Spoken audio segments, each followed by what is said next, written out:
Welcome to Functional Horsemanship. This is for Joan, who wrote me that she's having a hard time turning her horse. That when she tries to turn him, or hell, it may be a mare even, but when she tries to turn her horse, it's taking short, choppy steps. And she explained to me that she's riding in a snaffle bit with what I believe are shanks, and which of course isn't a snaffle bit, it's just a broken bit. It's a leverage bit actually.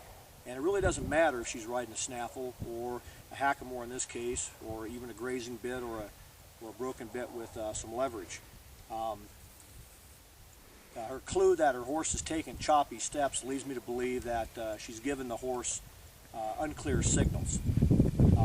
I think that if you're riding your horse and you're trying to pull his head around to get him to turn, and your outside rein or the rein that's not the direct rein is taut, you're giving this horse mixed signals, like you want him to stop or back or whatnot, and you're going to not position up his feet correctly. You got to look at the reins not only as controlling his mouth or head, but also controlling his feet, positioning up his feet and allowing a transfer of weight.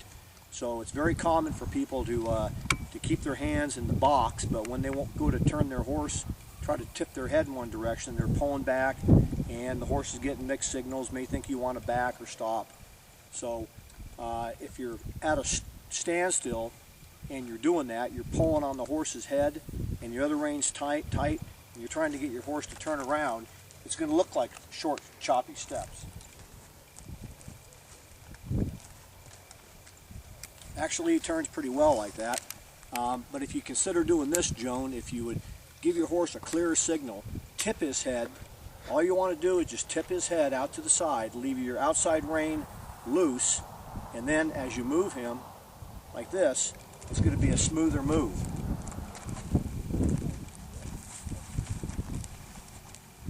And of course, that's at the standstill. That's when the horse is standing. It's going to look a lot different when you're under any speed or gait. I'm going to jog him around and come back, and I'm going to turn him with what I think you're doing wrong. You think you're holding the reins too close to your body, pulling back on his head or mouth, giving him mixed signals about either a turn or slowing his momentum. So I'm going to jog him around and do what I think you're doing wrong, and we'll see if that makes a difference what it looks like.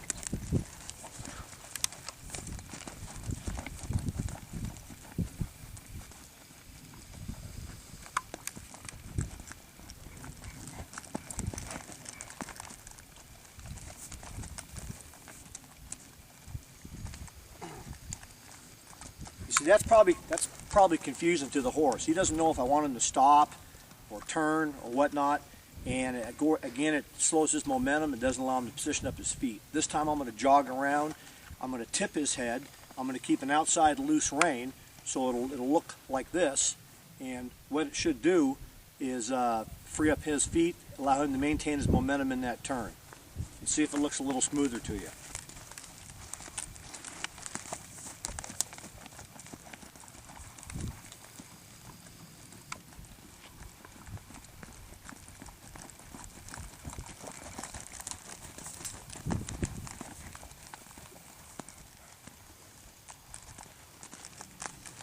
I hope you saw a little difference in that. One is when I get out of his way and I'm just tipping his head, just giving him really a suggestion in that direction I want to go. Keep the other rein loose.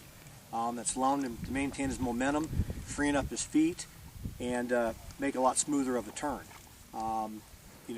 That's probably what you're doing wrong. It's very common. It's very common to try to get your horse to turn or whatnot, and he doesn't know if I want him to back, if I want him to drop his head, or if I want him to turn.